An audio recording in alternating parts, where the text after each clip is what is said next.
Hi, and good evening, and welcome again to Bush Girl Living in a Pharmaceutical World.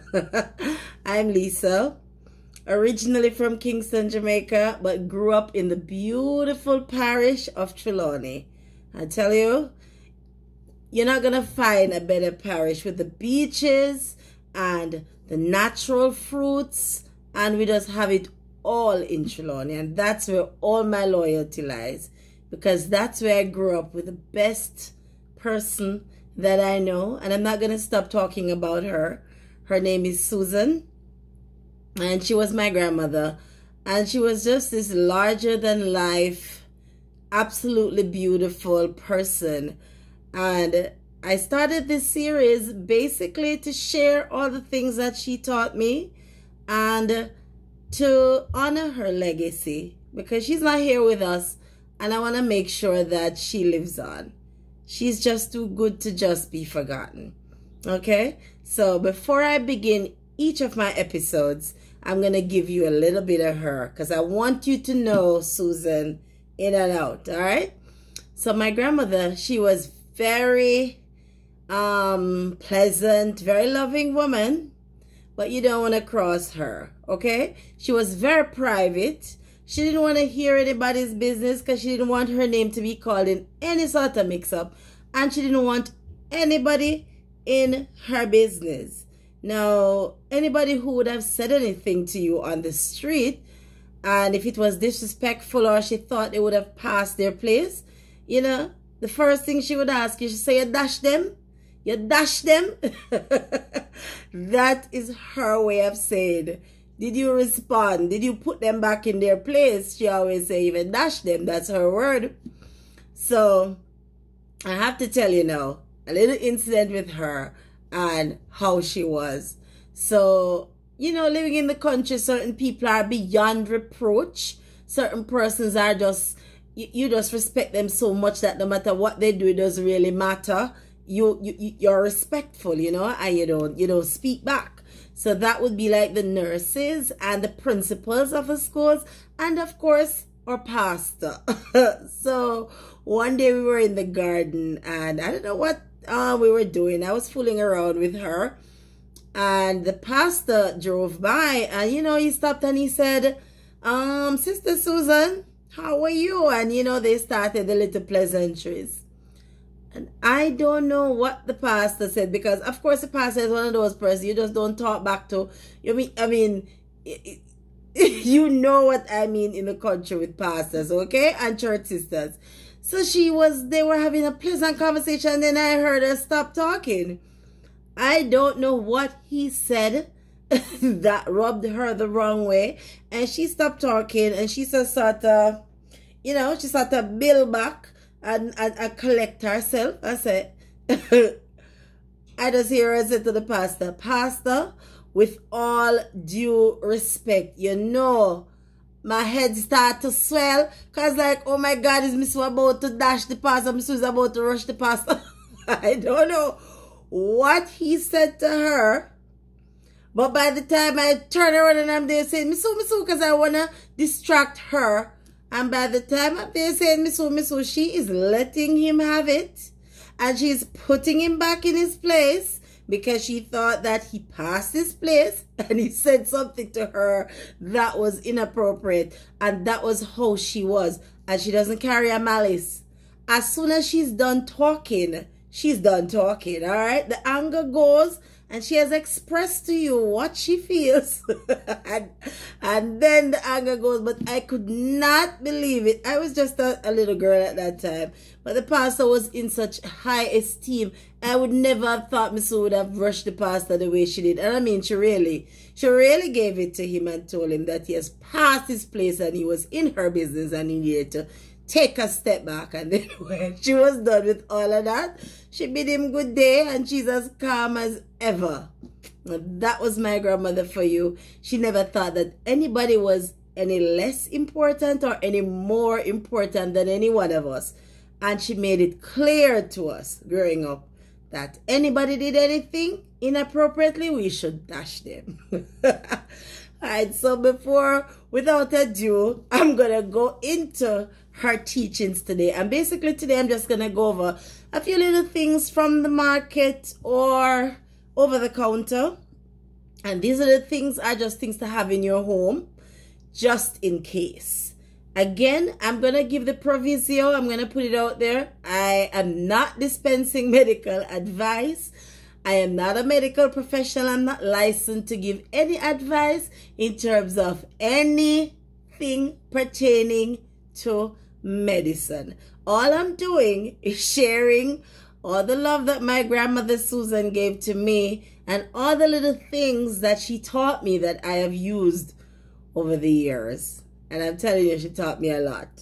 So, basically today we're going to go over a few things that you may have in your home that you probably don't even know that these things work for you. And first and foremost that we're going to look at, we're going to go straight into it. First and foremost is, our Jamaicans probably know what this is. This is busy, right? No, this is a golden tool. This is a golden ticket in my house, all right? Busy cures every living thing for my grandmother. You have a stomach ache, it's busy. You get a cut, you put a little busy on it. You're traveling, you're not going to travel without busy. Now, my mother took over that whole thing from my grandmother. I have never traveled on vacation to the US and not have busy in my bag. I have never been without busy from I know myself. To this day, I always have busy in the house because true to form, whenever I used to travel to the US as a visitor, I don't have any money to go to any doctors. I'm just taking a little money up that I actually purchased in Jamaica to come and shop. So nobody has any time to pay $250 to go see a doctor or sit in an emergency room all day. So if something is wrong, guess what I do? I draw for my busy. If it's not something that's emergency or I can go home and see my doctor, if it's something that, you know, I'm getting an upset stomach or I feel like I would have had some food poisoning, I would have ate something and it didn't go so well with me, you know, I draw for my busy. Draw for my busy tea. If I get a cut or a scratch from a nail or anything pertaining to that, I draw for my busy tea. I remember the other day when they had the chikungunya breakout in Jamaica and everybody was claiming that when they took their busy, it cured them from everything. Of course, I cannot substantiate that claim. I didn't even have it. But all the persons in Jamaica, busy was like a tight commodity. You couldn't even get it. Now, this is a grounded busy. And basically what busy is a cola nut. Alright? It's good for respiratory problem. It's good for migraines. It's good for male impotence. It's good for, you see, it's all around good.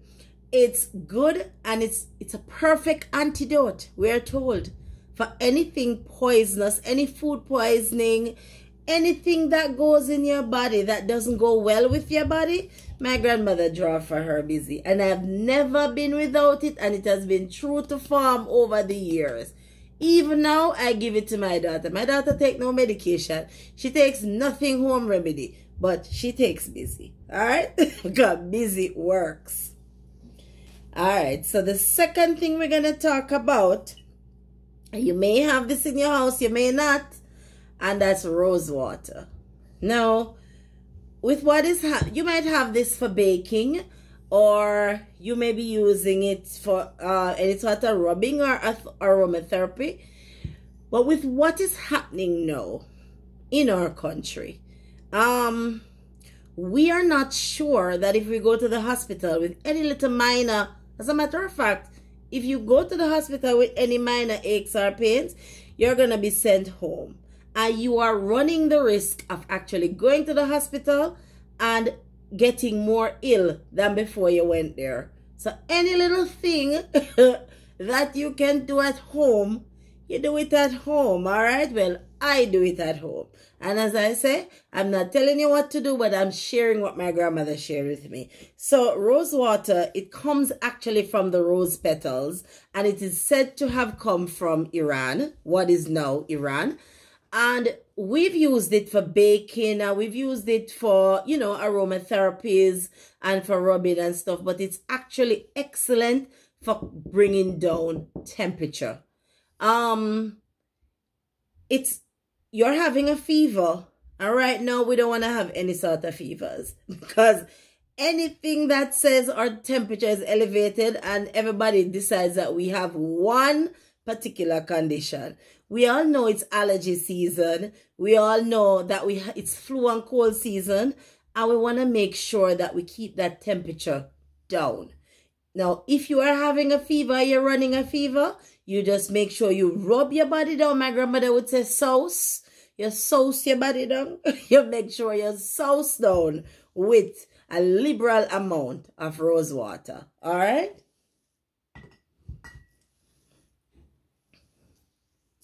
Now, the third thing that we're going to look at is rubbing alcohol with wintergreen. Now, a lot of us have the alcohol in the house, but rubbing alcohol with the wintergreen, that little green one, it's actually very cool. It's very minty, and it actually reduces your body temperature. So you want anything. Normally, if you're running a temperature, the first thing that you do when you actually go to the doctor is that they try to reduce that temperature. It could be that you have an infection and you have to take antibiotics and all the works. But the first thing they do is reduce that temperature. I took my daughter when she was a baby to the hospital, and they had me put her under a pipe. She screamed like, wow. And they had me put her under a pipe for almost a half hour just to reduce the temperature. She had a really bad temperature. So these are things that we can use: the rose water and the rubbing alcohol. Now, I don't have the vapor rub with me, but that's another thing that you can use. I'm not going to call a brand because I'm not advertising any particular brand. But if you're having a cough, you're having a cold, you can put a little vapor rub. Now, these things are not things that you ingest. So you put a little vapor rub on your chest, you put it on your back, and you also put it under the bottom of your feet. Now, I don't know what it does when it's under the bottom of your foot. I don't know if there's any scientific proof, but that's where my grandmother puts it on me.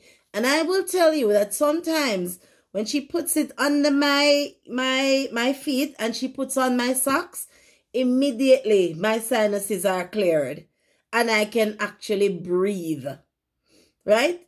Anything now that's going to fight against us breathing, we need to fight strongly against it. We need to protect ourselves. So, the other thing that I'm going to talk to you about, I have a bottle and it's actually finished. So I'm going to have to stock up. And that's eucalyptus oil. Now, eucalyptus oil, of course, is from the eucalyptus plant. It is not something that you want to ingest at all, because it is said to cause stomach upsets and all that. And it can actually poison your body. It's not something to take in your body. But it's great for aromatherapy. It's great for nasal congestion, relieving nasal congestion, any sort of bronchial congestion. It's great for that. So what it is that you're going to do is that if you're taking a really hot shower, you make sure you get that shower hot and steamy. And you're going to tip a little eucalyptus at the far end of the shower. Okay? You don't want to put it in the shower because it's going to wash down the drain. Put it at the far end, so that aroma comes up and it mixes with the steam and it totally opens your airways. Now, this one, I can definitely put my head on the block for it. It works. Now, when you go to bed, you drop a little on your pillow. So it's going to be a little in the bath and a little on the pillow. All right? So we hear about our rubbing alcohol, our rose water, our busy, our eucalyptus, and our vapor rub today. We're making sure that that chest is staying clear. All right? And we're making sure that we're able to breathe. Take a deep breath with nothing blocking the way. So any little thing that you can do, it never hurts, you know? And of course, I want to also put the proviso that if you're allergic to anything, make sure that if you're just testing this thing, make sure you test it on a small part of your body that you do not, you want to check rather if you're allergic to it before you use it generally on your body. So as Susan would say, walk good. I know she won't have to dash you tonight, and I hope she never have to dash anybody tonight. And I hope I won't have to dash anybody ever. Susan was just the best. But walk good and stay safe.